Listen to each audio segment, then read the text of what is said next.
వంకాయ నువ్వుల కారం కూరని ఈ విధంగా చేసి చూడండి, చాలా బాగుంటుంది.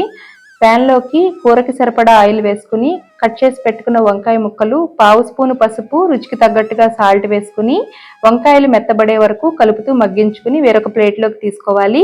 ఇదే ఆయిల్లోకి మసాలా దినుసులు, చిన్నగా కట్ చేసి పెట్టుకున్న ఉల్లి తరుగు, 1 స్పూను అల్లం వెల్లుల్లి పేస్టు, 1 రొబ్బ కరివేపాకు వేసుకుని పచ్చివాసన పోయే వరకు వీటిని అన్నింటినీ బాగా ఫ్రై చేసుకోవాలి.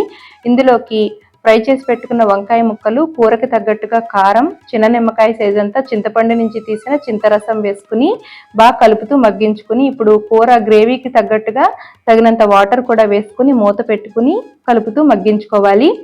ఈ కూర అన్నంలోకి, చపాతీలోకి, మసాలా రైస్లోకి చాలా టేస్టీగా ఉంటుంది.